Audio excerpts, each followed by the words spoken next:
Vous regardez bien Classic 18+, bonjour tout le monde, salut Médoc. Salut Thierry. Alors bon, c'est quand même triste cette semaine, je crois que tous les amateurs de jeux 18+, sont pris un petit coup derrière la tête, sur des petits coups du lapin. Ah oui, ouais, oui. On va pleurer tous ensemble un moment quoi, c'est normal. Donc 17 septembre, il va falloir attendre jusqu'au 17 septembre pour voir GTA 5. J'avais pas prévu Thierry. Putain. Bon, heureusement, il y a quand même des gros jeux qui sortent avant, mais c'est vrai que du coup, logiquement, on devra avoir toutes les annonces pour les prochaines machines, la PS4, la Xbox 720 et compagnie. Et bah, ça n'aura pas le même impact tout à fait, tu vois. On savait déjà que ce serait un gros jeu qui allait sortir vraiment en fin de vie sur les consoles actuelles. Mais là, il va sortir en fin de vie sur les consoles actuelles, alors que les nouvelles auront déjà été annoncées. Et bon, rien de grave, rien de dramatique. Ouais, ça enlève rien à la qualité du jeu. Enfin, en tout cas, on espère la qualité du jeu. Mais en tout cas, ça fait un peu de la peine, quoi. Ouais. Pour se remonter le moral, on vous avait prévu un pur contenu pour ce Classic 18+. On va voir ça tout de suite avec le sommaire. Et on commence ce Classic 18+ avec une interview massive sur BioShock Infinite. On enchaîne avec une autre interview consacrée cette fois-ci à Tomb Raider. Comme d'habitude, 3 minutes pas plus pour parler d'un jeu 3+. Presque comme d'habitude, Showtime. Et on termine ce Classic 18+ avec la critique de Fist of the North Star, Chain's Rage 2. Mais tout de suite, les news. Alors voilà un jeu qui fait un peu peur. The Walking Dead Survival Instinct est un FPS édité par Activision, basé sur la série télé éponyme. Rien à voir donc avec le fabuleux point and click sorti sous la forme d'épisodes de Telltale Games. D'autant plus que le titre Telltale est basé sur le comics, tandis que celui d'Activision l'est sur le show télé diffusé sur AMC. D'où la présence de Michael Rooker et Norman Reedus au cast du jeu, qui reprennent respectivement version modèle 3D leur rôle de Daryl et Merle. Ce FPS orienté survie, pour être tout à fait honnête, sort un peu de nulle part. Annoncé l'été dernier, soit alors que le Walking Dead de Telltale cartonnait auprès des fans et des joueurs, ce titre sent bon l'opportunisme. Un coup marketing potentiel que le studio Terminal Reality devra transformer en un jeu de qualité dans un genre de plus en plus concurrentiel. Parce qu'avec ou sans zombies, les FPS de survie ne manquent pas. Zombie U, Left 4 Dead, Dead Island, Far Cry 3, Metro 2033, un genre populaire, une licence qui brille comme jamais, on espère simplement échapper à un nouveau fiasco type 007 Legends, également édité par Activision.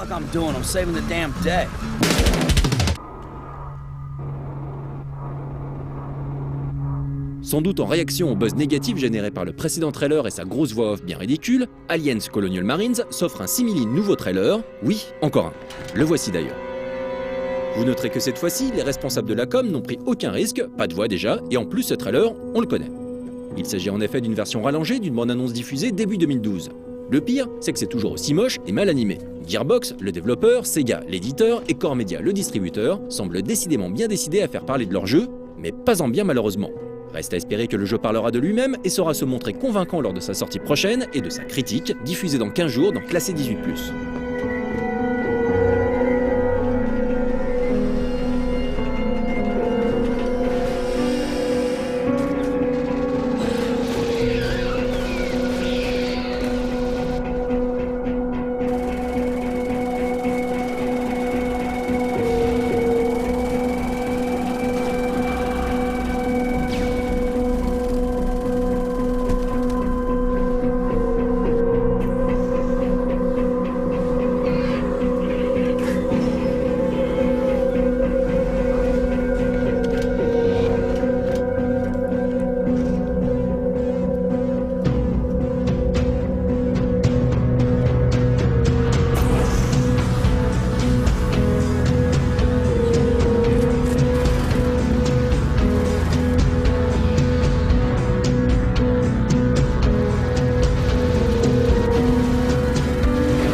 Voilà un éditeur qui ne perd pas le nord. Quelques semaines seulement après avoir sorti une version spéciale de leur jeu sur Wii U, Tecmo Koei a annoncé la disponibilité sur PS3 et Xbox 360 de Ninja Gaiden 3, Razor's Edge. Cette version Director's Cut, à la difficulté et au contenu boosté, sera donc disponible le 4 avril prochain sur les machines qui ont accueilli la version originelle. Si vous souhaitez savoir ce qu'on en a pensé, vous pouvez aller jeter un œil sur la critique flash diffusée dans le dernier Classic 18+, accessible sur No Life Online. Voici un sympathique petit teaser permettant d'admirer sous toutes les coutures notre ami Debet, héros d'Assassin's Creed 3 et de son prochain DLC en 3 épisodes, La tyrannie du roi Washington. Téléchargeable à l'unité pour environ 10 €, ces 3 volets, respectivement prévus pour le 19 février, le 19 mars et le 23 avril, sont également compris dans le Season Pass du jeu. A noter que ces extensions devraient aussi sortir sur Wii U, mais plus tard.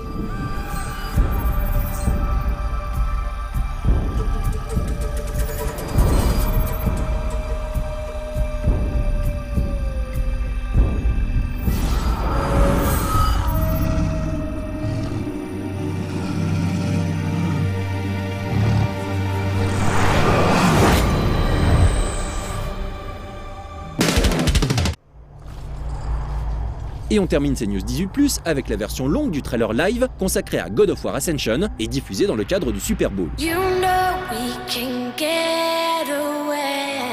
Message aux fans, préparez les mouchoirs.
Donc on a terminé ces news avec le trailer live consacré à God of War Ascension, donc qui a été, alors pas cette version-là, là c'était la version longue, mais une version plus courte a été diffusée donc lors du Super Bowl. Donc vous le savez peut-être, le Super Bowl c'est vraiment la grande messe médiatique avec ça réunit énormément de monde devant les télés, ça touche un paquet de gens et les spots de pub coûtent une véritable petite fortune.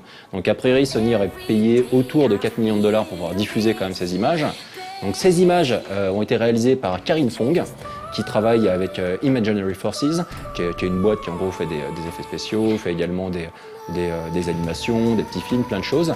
Elle est entre autres responsable par exemple du générique de début de Boardwalk Empire.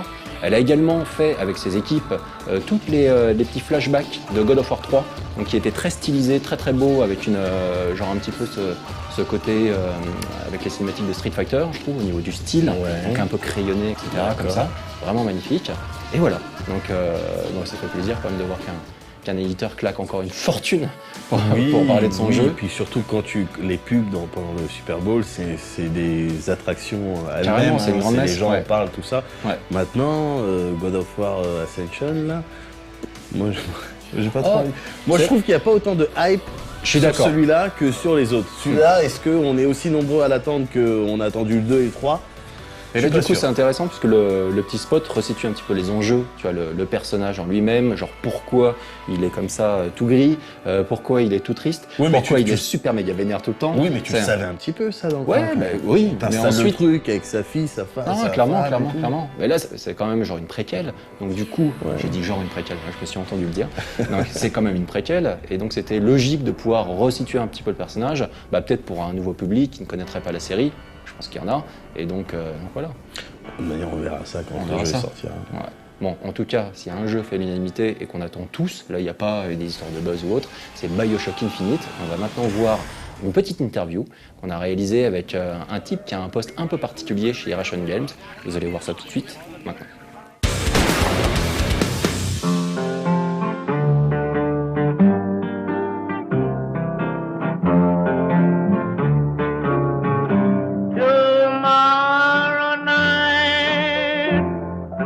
BioShock premier du nom nous a tous marqués par la richesse et l'originalité de son univers qui lui ont permis de transcender le genre FPS pour lui octroyer une nouvelle dimension plus mature, plus exigeante.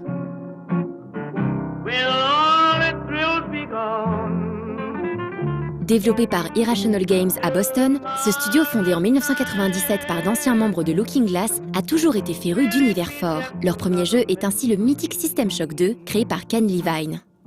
La production de BioShock Infinite a commencé une fois BioShock 1 terminé, soit en 2008, sa suite ayant été développée par un autre studio, 2K Marine. You can picture happy gatherings. Pour nous parler du jeu, que nous avons pu prendre en main pendant quelques heures, nous sommes allés à la rencontre de Bill Gardner, dont le poste est pour le moins particulier. Il est en effet spécialiste de l'expérience utilisateur. Tearful partings. So what that means is I'm the guy who plays the role of the gamer. I'm the guy who plays the game and tries to find issues and find issues that the player and the end user are going to have and anticipate what's going to be confusing or what could be better. And then I put together presentations and suggestions for Ken and for Rod to hopefully improve the game. In the sky, in the sky. Bill n'est pas un débutant. Il a commencé dans le département assurance qualité avant de passer au level design pour finalement obtenir le poste de lead level designer sur BioShock premier du nom. L'une des particularités de la licence BioShock est de proposer ce que l'on pourrait appeler une histoire ouverte. À la manière d'un monde ouvert où le joueur est libre de ses choix, le background scénaristique de BioShock Infinite laisse au joueur l'opportunité de décider jusqu'à quel point il souhaite s'investir dans l'histoire pour en obtenir toutes les clés. You know, BioShock Infinite is a very deep game. There's a lot of complexity, there's a lot of detail, and I think one of the things that that really sets BioShock Infinite apart is that we let the player sort of determine how much information he wants. We don't shove cutscenes in front of your face, and you know we try and minimize the amount of sort of captive audience situations that we put him in. On a ainsi les kinétoscopes qui permettent de voir des films d'archives ou de propagande sur l'histoire de Columbia, mais aussi les voxaphones qui fonctionnent comme des journaux intimes audio similaires aux enregistrements de BioShock 1, sans oublier les affiches ainsi que les habitants de Columbia eux-mêmes dont on peut saisir des bribes de conversation. Whether they be enemy or friend. So you have all these different channels of getting information across, and then there's you know, Elizabeth and Booker conversations and conversations that Booker has with people in the world, and you know, again, there's all these different avenues of communicating the information that we need to get across, and it's a tricky balancing act to know exactly what information you need to get across early on. You know, you think, oh, the player needs to know about Comstock right away, and it's like, well, we can probably wait maybe till midway through the first level, and it's much more important to get, you know, details of Booker's backstory up front, and then like seed in details about Elizabeth and how she's at the land and she's being kept in this tower, and again, you think about the vast amount of information we get across in the first 15 minutes of BioShock, and it's just like constantly coming at you. I would wager that the amount of information is in that first 15 minutes or that first level is more than the entire BioShock 1. Expliquer aux joueurs de façon non intrusive l'histoire de Columbia a donc été affaire d'itération. Le feedback de Bill a également joué, tout comme celui de gens extérieurs au studio lorsque cela était possible. Mais au final, la décision revenait à Ken Levine, qui a toujours affiché un savoir-faire certain pour déterminer le rythme du flux d'informations à faire passer aux joueurs. Un travail d'autant plus essentiel que les thématiques abordées par BioShock Infinite n'ont rien de légère. Politique, religion, société, le jeu, situé en 1912 dans une cité utopique, rappelons-le, ne donne pas dans la facilité. There's always a very fine line you have to walk when you take on the kind of issues that we do, the issues of racism, and certainly a lot of them are controversial, and they're often difficult to watch to some extent. You know, you think about the raffle scene that you saw, you know, it's like you start off in this gorgeous, idyllic vision of America, and it's like this blue sky, and everyone's happy and neighborly, and and you make your way through the city, and then you come to this raffle, and it's like, okay, this seems cheery enough. What's going on here? And you draw your baseball, and then the MC comes out, and he says, "Oh, isn't that the prettiest young white girl in all of America?" And you're like, "Wait, what?" And then all of a sudden they peel back the curtains, and you realize it's stoning. You're like, oh. And again, we Irrational and Ken is really interested in putting you in the situation and in the world that's true to the time period. We're not interested in being sensational. It's more about, again, telling that story in a true fashion and putting the player in the shoes of someone who's caught in the middle of these extremes. And to know where that line is very difficult. I think a lot of it is gut. I mean, Ken is really good, again, about knowing where that line is and where you have to push things. You have to make a statement. Définir le rôle de Zachary Hale Comstock, le chef spirituel et ultranationaliste de Columbia, a ici été primordial afin de bien mettre en évidence l'impact de son discours et de sa personnalité sur le peuple. Columbia, sous ses airs d'utopie paradisiaque coupée du monde, est en fait soumise à un régime totalitaire basé sur le culte de la personnalité du père Comstock, autoproclamé prophète. On commence ainsi l'aventure en étant baptisé de force par les disciples du leader. BioShock Infinite, tout en travaillant une jouabilité et des thématiques similaires à celles de BioShock 1, propose ainsi un tout nouvel univers. Mais créer ce dernier tout en restant fidèle à l'identité de la série n'a pas été facile. In order to make the game feel like a BioShock game, you have to have a certain feeling, you have to have a certain sense of mystery, a certain sense of like what's around the next corner. In a lot of ways, Rapture and Columbia are characters, right? They tell a very deep and complex story, and the player is exploring those worlds, looking for more details into what happened. And I think that it was tremendously challenging for us to find the right balance to make the game feel the same but different. And we looked very closely at BioShock 1 after we finished it, and spent a lot of time studying what makes a BioShock game. And it really, what it came down to is, it's not about rapture, it's not about objectivism, it's again about that feeling, that mystery, that awe when you feel when you step off of the bathysphere for the first time, or as you approach Rapture for the first time, you say like, oh my God, this place is amazing, but something's not quite right. Cette sensation est en effet bien présente, et ce, dès les premières minutes de jeu. On est rapidement amené à s'interroger sur le vrai visage de Comstock et de Columbia, derrière les illusions et la propagande. Mais la cité elle-même et les hommes qui la régissent ne sont pas les seuls personnages du jeu. Au cœur de BioShock Infinite, on trouve bien sûr Booker DeWitt, un type lessivé, ancien agent en disgrâce de l'agence Pinkerton, chargé par de mystérieux commanditaires de ramener une certaine Elizabeth à New York. When Elizabeth first meets Booker, there's obviously that sense of distrust. Again, she's been essentially in this petri dish her whole life. She's been observed, and then she gets out, and it's like, why would you trust anyone? You realize that you've been observed your whole life, and your whole life essentially is a sham, right? Like it's all been staged. And so the hurt that you feel and the way that you want to lash out and find out who's responsible and all the questions and all the things that are rattling around in your mind, put yourself in her shoes. And Booker's a no-nonsense kind of guy. He just wants to get the job done, right? He's been hired for a job, he's going to see it through, he's a guy who gets things done, right? And so he has this girl who's, causing all these wrinkles, she just wants to go off and explore, and she wants to, experience Columbia. Her ultimate goal is to eventually get to Paris. That's all she wants in life, is get to Paris. And Booker, needs to take her to New York and get, finish his job and be done with her. Finalement, ces deux personnages que tout semble opposer se rapprocheront par la force des choses, comme dans un buddy movie des années 80. On retrouve en effet la confrontation classique du vieux loup blasé et du jeune agneau innocent, mais avec un sérieux twist. L'agneau s'avère doté de pouvoirs surnaturels, tandis que le vieux loup semble impliquer bien plus qu'il ne le pensait. Cette relation entre Booker et Elizabeth est l'un des moteurs du jeu, mais la définir fut difficile pour l'équipe. Avec Elizabeth, un personnage contrôlé par l'IA, Irrational Games devait faire un sans faute, sinon le jeu lui-même était voué à l'échec.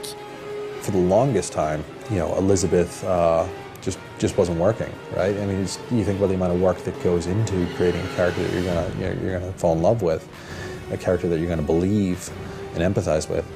I would say, for me, just to give you a sense for how far we've come, At one point, Liz wasn't going to talk. She was actually going to be mute, and there were a million reasons for that. And for the longest time, that was it wasn't actually that long. It was again, BioShock Infinite was a very long development. We were lucky enough to have the time to really develop the world the way that we needed to. But with Elizabeth, she for a long time she didn't speak, and eventually it was like, wait, what are we doing? So we made that change, and all of a sudden it opened up all these opportunities for you to again, interact with her. For Booker to find ways to interact and to gel and to bond with her.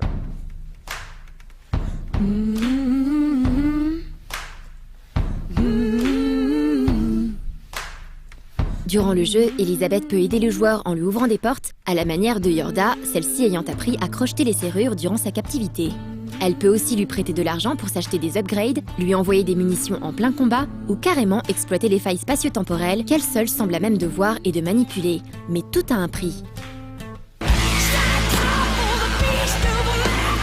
Un autre point différenciant Infinite de BioShock 1 est la présence de Skylines, ce réseau de rails aériens auquel le joueur peut s'agripper pour glisser à toute vitesse à travers la cité. Getting the Skylines right was a tremendous challenge. You think about putting a roller coaster in a city. I mean, that alone is like, that's crazy, right? So we spent a lot of time researching roller coasters, and we actually at one point went to a theme park and rode on some, and took some pictures and some video and things like that. In a lot of ways, you think about roller coasters, they're sort of a natural tension builder. You're riding it, and it's like, oh, we're about to, you're riding around at super, 80 miles an hour, super speed. You think about that feeling of exhilaration. It lends itself very nicely to a video game. But to get that right, there's two elements really. There's one, you have to make it believable. We try our best to make sure that every part of a BioShock experience makes sense. And so part of that is making sure that it's grounded. You take the elements of the skyline, and you make sure that it's grounded to the buildings and to the streets, and they have all kinds of different architectural elements that will help tie them to the environment. But on top of that, obviously, it's about balancing the fun with that believability. Et c'est le cas.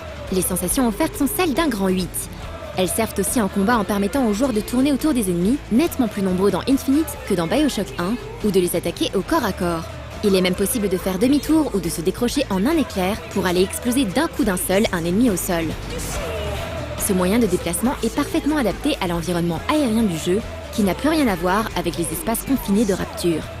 Tout comme le système de combat qui met à profit diverses armes, dont un fusil sniper ainsi que des pouvoirs obtenus grâce à des fioles, les Vigor. Celles-ci peuvent être combinées et disposent chacune d'un usage secondaire, permettant de poser des pièges ou de lancer des attaques chargées, adaptées au plus grand nombre d'ennemis croisés. Il y a tellement de choses à dire sur le jeu que c'en est frustrant. Il va décidément être bien difficile d'attendre la fin du mois de mars.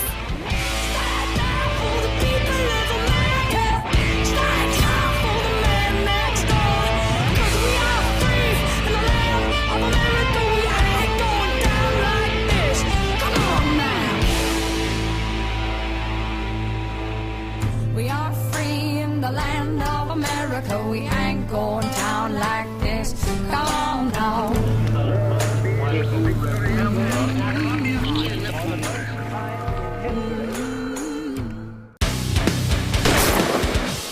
Il faut savoir que l'interview qu'on a réalisée, donc dans les conditions genre en temps réel, elle dure à peu près 35 minutes. Donc évidemment on a coupé plein de petites choses, donc des choses que j'explique moi à travers le speak. Mais il y a aussi des petites anecdotes qui sont passées à la trappe, donc je vais en partager une.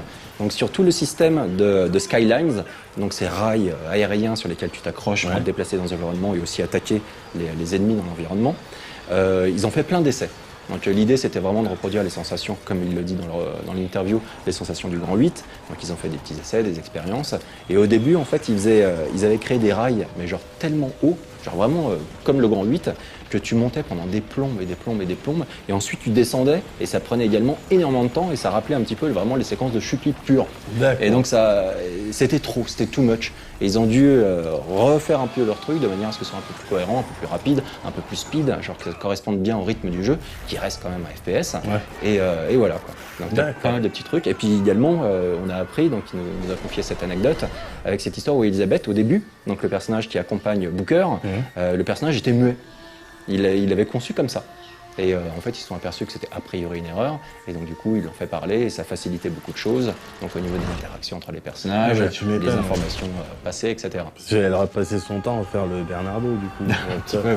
Un petit peu.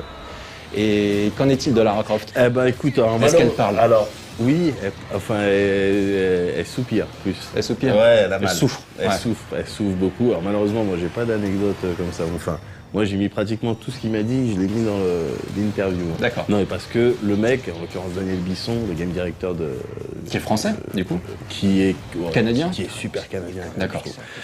Il a plein de trucs intéressants à raconter, des points de vue super pertinents. Et on va voir ça tout de suite avec l'interview consacrée à Tomb Raider.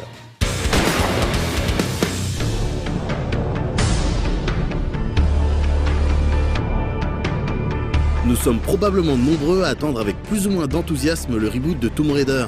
À quelques semaines de sa sortie, nous sommes allés rencontrer son game director, Daniel Bisson, à qui nous avons pu poser nos questions, à commencer par les raisons qui ont motivé ce reboot. On parle beaucoup de reboot, mais c'est aussi une origin story. On revient à la source. Pourquoi on revient à la source? Parce qu'on veut réécrire un peu c'est qui Lara, on veut réécrire aussi c'est quoi la licence. En fait, c'est comme si on faisait une nouvelle IP, d'une certaine façon, mais en même temps, on utilise des piliers qui sont fondamentaux, l'identité qui est fondamentale à Lara et à Tomb Raider. Ce qui est important, c'est imaginer une Lara en pleine maturité après Underworld, et là on décide de changer, de la rendre vulnérable, de la rendre fragile, de la rendre réelle, de transformer ses proportions parce qu'on veut vraiment focusser sur l'aspect intérieur plutôt que l'aspect extérieur. On veut vraiment aller chercher la genre de fille au côté de la rue, cette accessibilité-là en fait qu'on a envers le personnage. Imaginez faire ça avec Underworld 2, ça serait impossible. Donc de revenir en fait à la source, de redéfinir un peu qui est Lara, de rendre en fait ce personnage-là, je dirais, la moderniser, la rendre beaucoup plus forte, point de vue véracité, réalisme, que de dire bon ben voilà, quelqu'un qui ne vivrait pas. Donc je pense que le reboot est important, oui, pour se libérer des contraintes, des historiques des précédents jeux, ça c'est important, mais on a gardé quand même le cœur, parce qu'on veut pas faire un autre, juste nous on appellerait ça autre chose. Non, ça reste quand même un Tomb Raider. On a regardé l'essentiel, mais le reboot ou l'origin story nous a permis de ramener Lara à l'essentiel. Et c'est ça que ça nous a permis de faire. Dévoilé depuis un certain temps maintenant, ce Tomb Raider a sans aucun doute généré tout un tas de feedback émanant des joueurs ou des journalistes, notamment à l'occasion de sa présentation au dernier E3 par exemple. Reste à savoir dans quelle mesure ces retours ont impacté le développement du jeu. Les feedbacks, pour adresser les systèmes, pour être franc avec vous, datent des feedbacks qui sont des Tomb Raider précédents. Parce que bon, les gens, les fans, les gens critiquaient énormément la rigidité du combat, les problèmes de caméra par exemple, des choses comme ça, dont on a adressé, qu'on a travaillé très fort sur ce opus-ci pour s'assurer que ces éléments-là sont la hauteur en fait de la qualité des jeux qui sortent en ce moment. Et les feedbacks qu'on a reçus, je pense, étaient très positifs. Les gens étaient super surpris de voir qu'on avait une qualité AAA pour le combat. On a travaillé énormément surtout sur le polishing de ces systèmes-là. Il n'y a pas eu de feedback, de dire hey, on va changer complètement de direction. On serait... Parce que du combat, ça se fait malheureusement pas en quelques mois. Ça se fait en plusieurs mois. Et ça peut être en plusieurs années. Donc, pour arriver au niveau de qualité qu'on a en ce moment, ça a pris du temps et beaucoup de focus. Donc, en ce moment, on est très fiers. Les feedbacks étaient très positifs. Les gens étaient « wow ». Donc, je pense que c'est ça. Parmi les thèmes abordés dans ce Tomb Raider, on retrouve la notion de survie. Une dimension qui s'illustre évidemment dans l'aspect narratif, avec une Lara qui devra faire face à l'hostilité de la nature et des hommes, mais aussi à travers quelques idées comprises dans le game system. Le côté survival, c'est le thème principal du jeu. C'est aussi le concept qui va transformer Lara, qui va la rendre une personne dont l'identité n'est pas claire, elle sort de l'université, elle est un peu comme tout le monde sort de l'université. Hein. Qui nous sommes, on sait, on est une période de transition tellement longtemps qu'on sait vraiment lorsqu'on arrive au marché du travail, Lara va se retrouver dans cette situation-là et elle va se retrouver échouée sur une île qui va la définir en fait, qui va épuiser chez elle des qualités qu'elle ne connaissait pas avoir. Donc l'élément de survie existe dans le ton du jeu. Comme vous avez pu remarquer, c'est beaucoup plus dark, beaucoup plus noir. Dans l'expérience émotionnelle, Lara avant était très Teflon, je dirais, elle était toujours neutre. C'était je suis badass avec mes lunettes de soleil, à moins 40 dehors avec mes petites shorts. Mais on a voulu vraiment, donc le ton, le personnage, aussi dans le gameplay au niveau de l'évolution RPG. On voulait pas donner une Lara initialement qui avait tout. On voulait une Lara qui évoluait, on voulait avoir un arc qui définissait l'identité, la synchronisation entre le personnage et le joueur, façonner et vivre l'expérience émotionnelle et de survie, en fait, que Lara elle passe au travers, mais que le joueur le sent, les échos, la résonance de ça. Dans le gameplay, vous allez chasser, vous allez aussi cueillir certains fruits pour vous nourrir, pour vous stabiliser le système, mais tout ceci va vous apprendre une chose, c'est de vous adapter en tant que joueur à ce qui est autour de vous. Mais à un moment donné, il va y avoir ce qu'on appelle le breaking point. Bang! Où est-ce qu'elle va être confrontée avec l'humanité. Qui va être en fait, ce qui normalement, l'humanité serait supposée de venir me sauver, les gens seraient supposés de là pour m'aider, mais non. Il y a un autre agenda, il y a d'autres buts. Et tout ça va amener au joueur et Lara à s'adapter à ce conflit-là qui s'en vient. Et d'où vient le premier kill, qu'on appelle la première fois que Lara tue, qui est un moment très intense, c'est un moment qui est très personnel, très organique, qui va justement par la suite ouvrir la voie de la survie.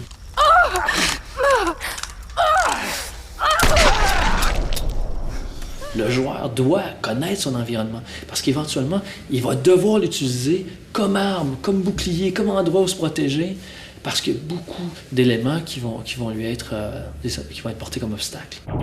Pour raconter son histoire et impliquer le joueur, ce Tomb Raider fait appel, comme beaucoup d'autres productions AAA, aux Quick Time Events. Si le principe des QTE peut en agacer certains, notamment à cause de la dimension assistana et l'intérêt limité en termes d'interaction, cette mécanique de jeu peut aussi trouver une justification, et Daniel a un point de vue plutôt intéressant sur la question.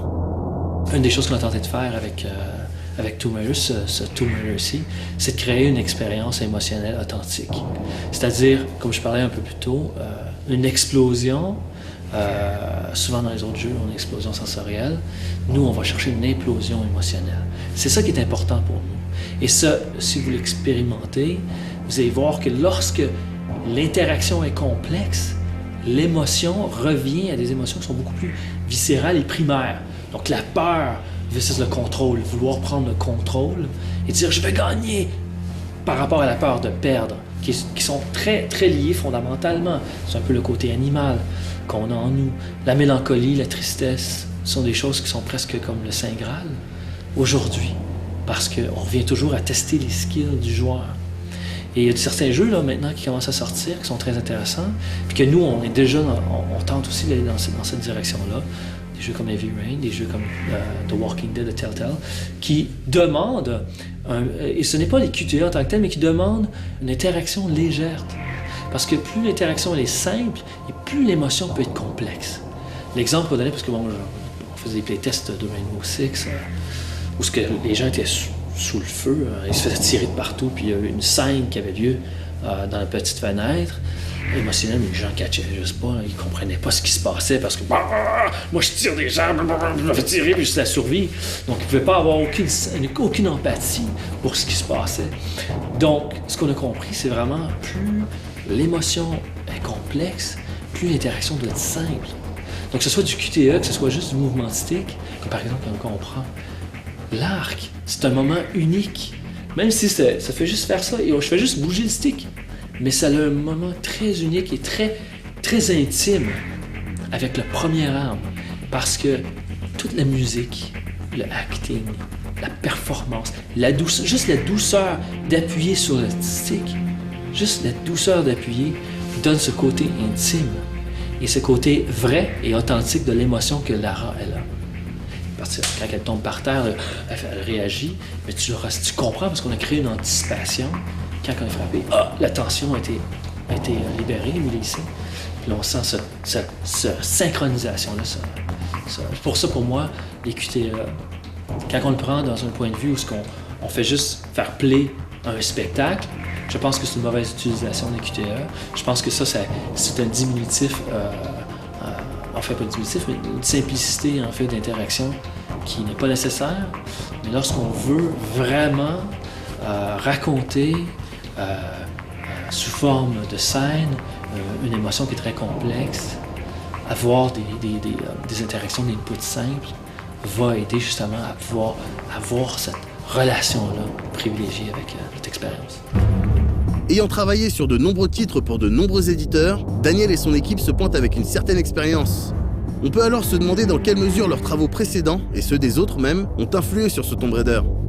L'équipe qui ont développé Uncharted, il y en a plusieurs qui travaillaient chez Crystal Dynamics avant, donc ils se connaissent. Hein. Je veux dire, Noah, qui est le directeur créatif du projet, c'est un vieux de la vieille, il connaît tout le monde, il connaît les gens d'Uncharted. Moi, je les connais pas, je viens de Montréal, j'ai Ubisoft Montréal, je connais plein de gens d'Ubi, mais pas les gens comme ça d'ici, donc je les connais pas de San Francisco, je les connais pas.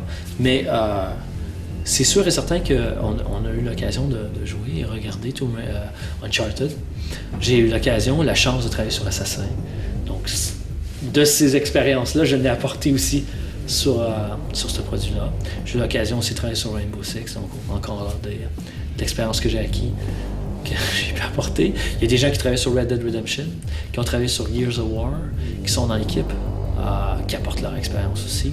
Contrairement, je pense que le Daryl, qui est dans la tête du studio, a vraiment pris la décision d'aller chercher du sang neuf, de rentrer et de vraiment changer la face en fait de cette licence-là, en empruntant un peu de l'expérience de chacun.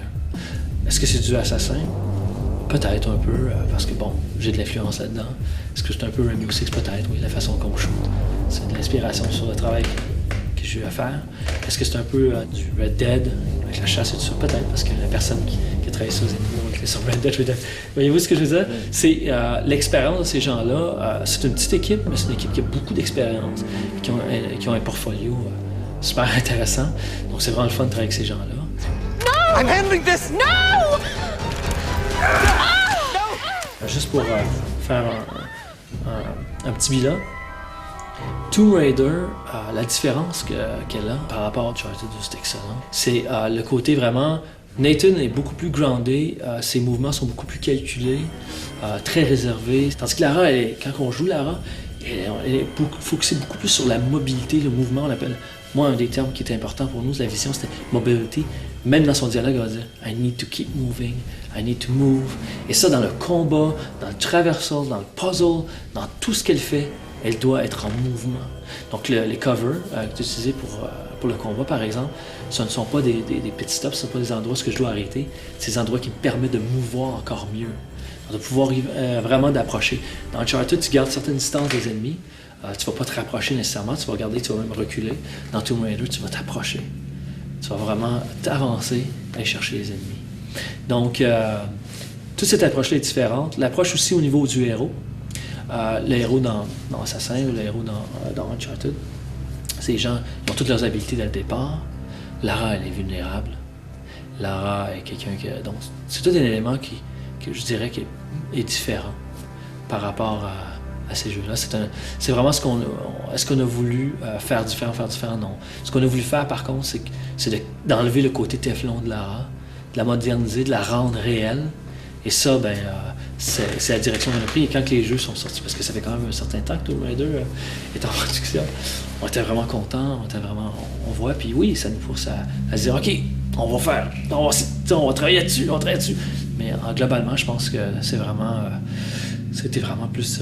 wow, on est vraiment contents. Et même les gens de Naughty Dog, je m'en souviens, même dans leur forum, quand on a sorti la démo de 3, ça a été « Allez voir Tomb Raider ». Donc il y a comme ce genre de... presque comme des cousins de la famille. Donc ouais, c'est ça. On espère maintenant que ce Tomb Raider tiendra toutes ses promesses, et quant à nous, on vous promet une critique dans les normes en vigueur à l'occasion de sa sortie sur PS3 et 360 en mars prochain.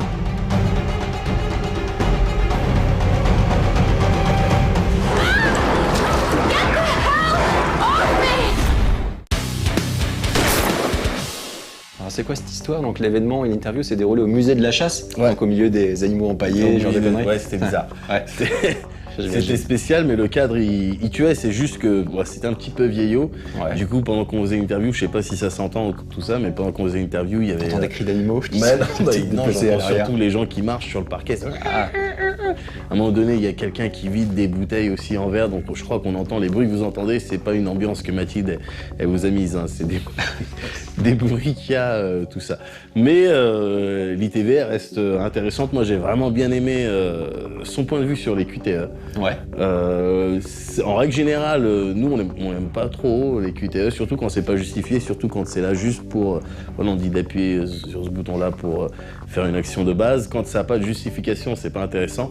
Et lui, je trouve que son point de vue était super intéressant là-dessus. Okay. Donc, ouais. Et puis d'une manière générale, le mec, il parle bien, il est cool. Il a d'ailleurs fait un 100% du vendredi, il me semble. Donc voilà, big up Daniel Bisson. Et puis j'espère que le jeu, il va être bien. S'il est pas bien, de toute façon, on aura toujours la possibilité, enfin vous aurez toujours la possibilité de vous connecter sur No Life Online pour revoir le 3 minutes pas plus qu'on va diffuser maintenant. Là, genre, histoire de chiller un petit peu. Il faut savoir quand même que c'est un 3 minutes pas plus qui est diffusé sur un jeu dont on a déjà parlé. En fait, c'est New Super Mario Bros 2 sur 3DS. Ah non, mais ah attention, non, attention. ah non, il y a un twist, un twist. On parle du DLC. Il y avait plein de DLC qui sont sortis, on parle d'un DLC en particulier qui s'appelle le pack de l'impossible, Impossible Pack. Et donc c'est un pack de niveau super méga hardcore. Donc là, au moment où on fait ce petit plateau, où on vous parle, j'ai pas encore fait mes saisies, donc j'espère qu'elles seront à la hauteur de la difficulté du jeu, parce que c'est vraiment, c'est limite, faut faire du super play quoi. C'est super balèze. Je vais te regarder. On regarde ça.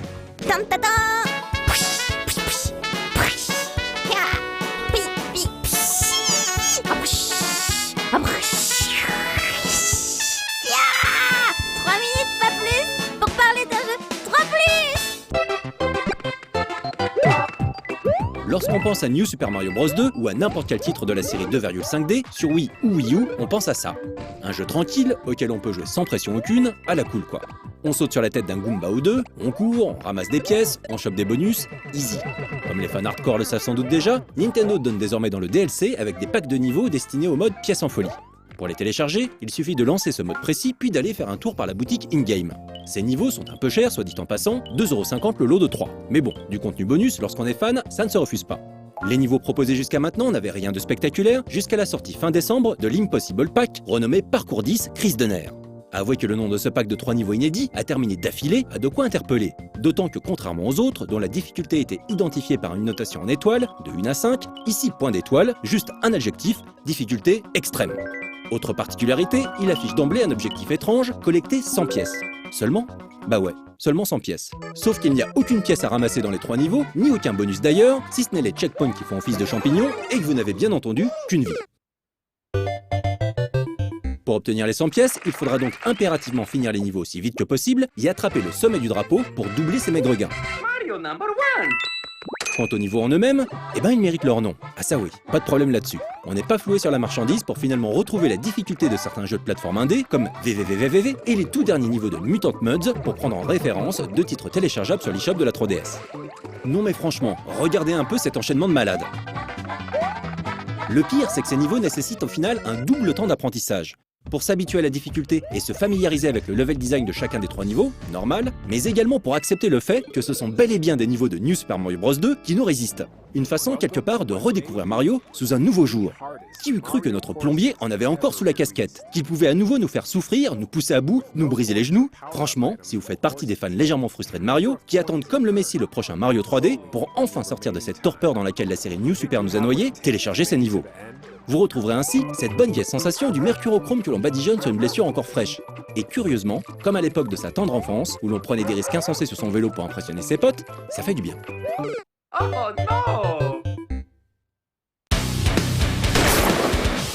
Bon, il n'était pas si zen que ça en fait, ce 3 minutes en plus. Il va falloir qu'on se détende autrement. Ouais, bah alors écoute, je sais pas du coup si on va se détendre parce qu'on va rester un petit peu dans un esprit super play parce que. Bah ouais, non, mais le Showtime qui Super arrive. play de la jupette. Ouais, non, mais voilà, le Showtime qui arrive, il a demandé des skills. D'accord. Et voilà, c'était pas facile, alors notamment des skills concernant la compréhension du mécanisme du move. J'ai mis un sacré temps à savoir comment ça. J'avais jamais utilisé le PS. Sans déconner. Je te jure, jamais. Pourquoi qu'est-ce que je ferais avec Wonderbook. Sorcerie. Toi-même, tu rigoles.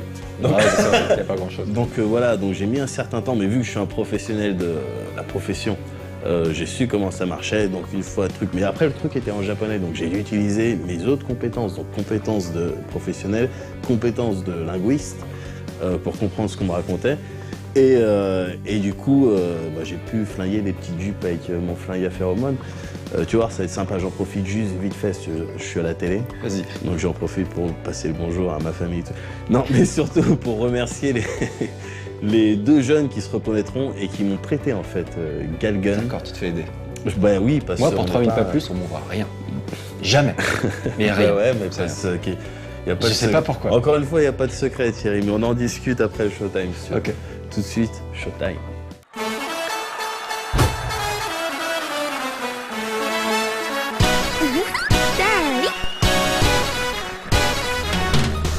Pour le Showtime de ce mois-ci, j'ai décidé de m'inscrire dans un délire softcore.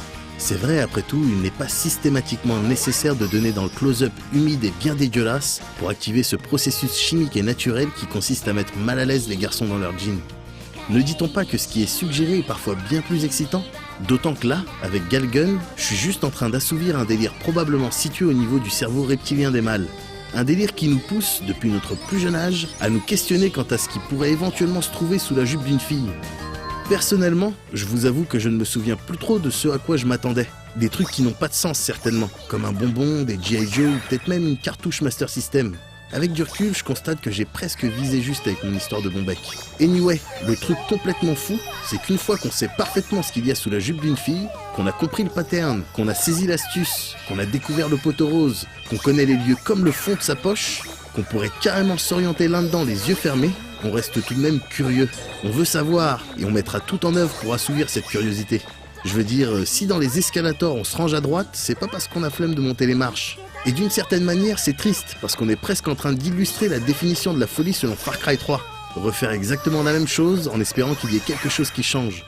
Sauf que dans la vraie vie, ouais, ça change. Tout comme dans Galgun d'ailleurs. Parfois on aura de la culotte blanche classique, parfois de la couleur, parfois même de la Shimapan. Vous savez, cette culotte blanche et bleue rayée qu'on trouve dans les mangas, tout ça. Du coup, on shoot ces lycéennes, toutes majeures bien entendu, avec son flingue chargé en phéromone. Un phéroflingue en fait. C'est moi qui viens d'inventer cette notion. Donc, on shoot toutes ces filles avec son phéroflingue parce qu'elles viennent nous saouler avec leurs lettres d'amour et leur sors avec moi Omega Ishimas. Tout ça parce qu'un Cupidon complètement foutu vous a chargé en swag à la suite d'une erreur. Bon après, il y a une histoire avec des personnages, des choix à faire dans les dialogues et tout. Mais tout comme moi, vous en avez probablement rien à foutre. Des fois, les lycéennes sont trop nombreuses et il y a même certains professeurs qui s'en mêlent. Du coup, on souffle et on prend le temps de travailler personnellement au corps une donzelle en particulier. Pendant ces phases, le joueur est face à sa cible et tente de la faire kiffer en aspergeant avec son phéroflingue aux endroits qui vont bien. L'occasion de contenter pas mal de fétiches comme la nuque, les tibias, le derrière des genoux ou encore les côtes flottantes. Chacun sa déviance, je suis pas là pour juger. Une fois cette phase terminée, votre victime fera office de smart bomb en emportant avec elle toutes ses camarades à l'écran. Pour varier les délires, Galgun propose également des phases de jeu qui changent du shoot, comme cette séquence où il s'agit d'aider une de vos camarades à choper des livres, tout en tenant l'escabeau sur lequel elle se trouve. C'est marrant, comme les combats de boss d'ailleurs, qui vous amèneront par exemple à affronter un monstre équipé de tentacules. Et là, t'as tout le Japon dans ton écran. Au bout de quelques minutes de jeu, on finit tout de même par se lasser de ce Time Crisis pour Otak. Mais on ressort de cette expérience avec une certaine satisfaction, celle d'avoir utilisé pour la toute première fois, et peut-être la seule même, le PlayStation Move.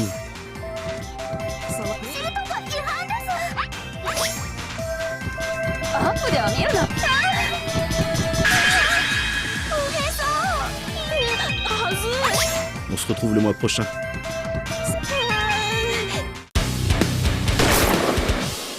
Voilà, donc on est resté dans le soft, hein, tu sais, il y a 2 semaines j'avais promis des trucs, laisse tomber, moins 18 en bas à droite et tout. Non, des fois Thierry, il faut savoir, ça a aussi son charme un petit peu. Non, en plus c'est un vrai jeu, sorti en boîte, au Japon, tout ça, c'est pas un truc obscur trouvé sur internet. Oui, voilà, et puis Alex, il était venu me voir jouer. Ah ouais? Et ouais, parce qu'à chaque fois que je saisis du Showtime, j'ai remarqué ça aussi. Tout le monde qui arrive. En gros, t'as toute la rédac qui débarque. Et il était agréablement surpris par la réalisation générale du jeu, parce qu'il me disait, ouais, d'habitude dans Showtime, tu trouves des jeux tout dégueulasses. C'était sur PS3 là. Avec des meufs avec des gueules toutes dégueulasses. Et là, c'était sur PS3, c'était bien fait, donc il était content. On a des belles images. Voilà. Okay. Bon, je sais pas si les images qui vont suivre vont être aussi belles. En tout cas, on va voir maintenant la critique de Ken 2. Ken's Rage 2.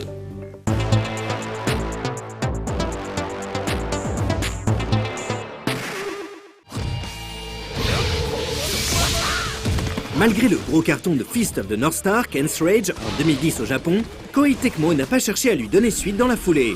Il faut dire qu'il y a des signes qui ne trompent pas, comme lorsqu'un bouche à oreille devient rapidement défavorable et que les copies du jeu font leur retour en masse pour alimenter les bacs d'occasion. Pour être plus clair, la déception des fans était réelle, presque palpable. Du coup, l'éditeur a préféré prendre son temps pour retravailler sa copie. Comme un aveu d'échec, il est même allé jusqu'à baptiser ce nouvel épisode Shin Hokuto Musou au Japon. Shin, non pas pour nouveau, mais Shin dans le sens de vrai, véritable. Une manière claire et directe de renier un passé peu glorieux, à moins qu'il ne s'agisse là d'une petite entourloupe purement marketing.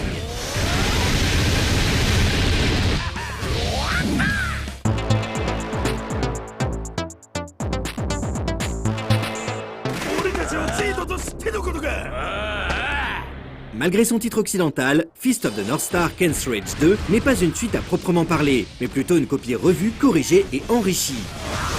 À ce titre, il n'est pas étonnant de voir qu'il reprend une grande partie du contenu déjà présent chez son aîné. Le mode légende, qui correspond à la campagne solo, remonte ainsi une nouvelle fois jusqu'aux origines du mythe Kenshiro. Mais plutôt que de s'arrêter après le premier arc narratif et la victoire face à Lao, il se prolonge cette fois-ci jusqu'au terme de la saga. Le jeu donne donc l'occasion de croiser et même de contrôler Bat et Lin adultes, ce qui est suffisamment rare pour être mentionné. Logiquement, la galerie de personnages disponibles dans le mode rêve s'avère beaucoup plus étendue. À condition que l'avancée dans le mode légende le permette, il est maintenant possible de contrôler la plupart des figures marquantes de la série pour participer à des missions typées Dynasty Warriors. Toujours jouable à 2 en local, le mode rêve s'étend aussi aux jeux en ligne avec de la coop et un mode versus qui, toujours sur le même principe, peut opposer jusqu'à 2 équipes de 4 joueurs. Un principe forcément intéressant, même si, faute d'adversaires à l'heure où cette critique est rédigée, nous n'avons pas pu mettre à l'épreuve la qualité des serveurs.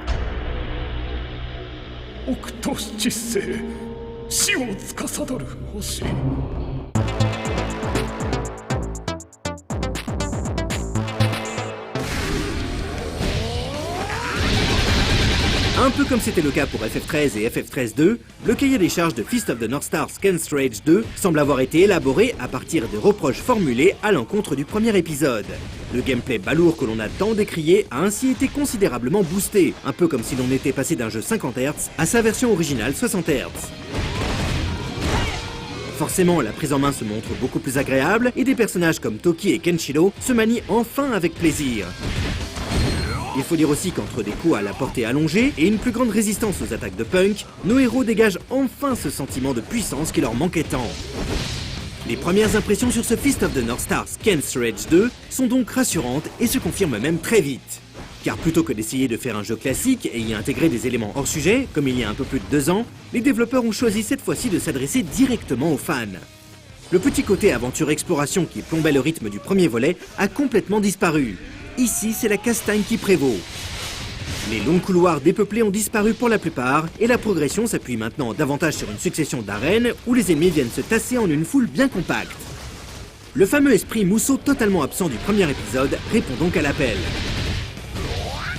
Côté prise en main, les choses ont en revanche très peu évolué.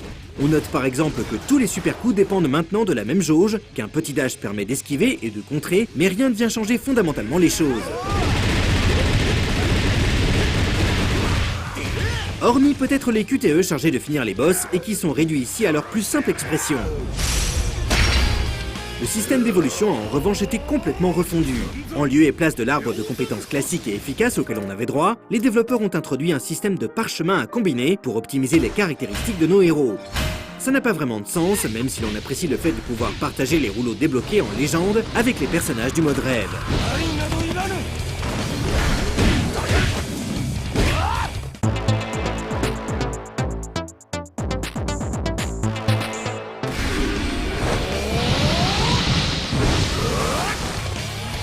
Contrairement à ce que l'on veut nous faire croire, Fist of the North Star Ken's Rage 2 n'est pas le jeu que son prédécesseur aurait dû être. S'il se montre incontestablement plus digne grâce à un gameplay péchu et qui va à l'essentiel, il s'avère encore limité à beaucoup trop de niveaux pour combler nos petits cœurs de fans. Entre une technique qui a à peine évolué en près de 3 ans, des affrontements jamais passionnants, une caméra à la rue, une IA complètement à l'ouest et une direction artistique gris-marronasse digne d'un shooter lambda, le jeu cumule suffisamment de défauts pour réussir à ne pas nous convaincre une nouvelle fois. Alors oui, Ken's Rage a survécu à l'enfer, mais cela ne veut pas dire pour autant qu'il en est complètement sorti.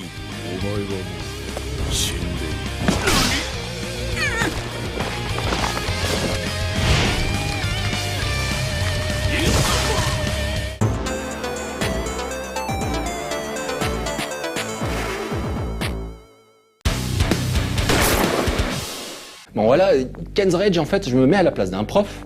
Tu vois, le prof, il récupère une copie d'un élève, il voit que la copie est bourrée de fautes, il lui rend la copie, il lui dit tu me le refais, et t'enlèves les fautes, quoi. Simplement, tu te contentes de recopier, mais t'enlèves les fautes. Il te rend la copie, et t'as encore 50% des fautes qui sont là. Ah, il a corrigé la moitié, mais t'as quand même la moitié des fautes qui est toujours présente dans la copie. Ah, c'est abusé. Est-ce qu'il a respecté la marge au moins où il a mis la bonne date? Même pas sûr. Tu peux avoir même des pas points sûr. pour ça. Ouais, non, c'est vrai. J'avais des ça, points je sais à pas. l'école, j'avais des points pour ça. Pour les développeurs, je sais pas. Mais en l'occurrence, les développeurs de Koei Tecmo, c'est exactement ce qu'ils ont fait. Ils ont rendu la même copie, donc puisqu'il s'agit d'une sorte de remake, genre un petit peu gonflé, avec du contenu supplémentaire et des parties un peu corrigées, mais pas complètement corrigées. Donc c'est frustration totale. Et là, genre, allez, ils ont une deuxième chance, ils en ont pas profité à fond, quoi. Ah bah non, bah du coup, sanction. On aime bien qu'elle le survivant. Sanction, 18+, critique, bah. Ah. Bon, tout, il a pas été trop méchant, mais on sentait quand même sa Il est frustration. gentil, oui, il est gentil. Bon, en tout cas, on espère que les prochaines critiques seront cette fois-ci sur des jeux de qualité. On vous annonce déjà Dead Space 3, qui devait être diffusé dans ce 18+, ça n'a pas été le cas parce qu'on l'a reçu un petit peu trop tard. On préfère prendre le temps pour avoir une vraie bonne critique complète. On aura également Serious Sam, Double XXL, quelque chose comme ça, qui est en gros Serious Sam, mais en version Beat Bomol 2D. Et donc ça peut être très rigolo à voir. Donc si l'univers est bien en place, si le gameplay est là, etc. Et on aura également, normalement, Aliens Colonial Marines. Et donc ça, on est fan déjà de la licence. Du jeu, je sais pas. Non, mais de la licence, voilà. Oui. Ouais, attention. Oui, alors attention. Ouais, effectivement. Ouais, parce que c'était celui avec le trailer. Oui, avec la voix. Mais comme tu l'avais dit toi-même dans la news, ou je crois dans le plateau, c'est pas une voix qui est présente dans le jeu. Oui, ça a non, été fait oui, spécialement tout à pour le fait. trailer. Mais pas... ça donne des indices quant à...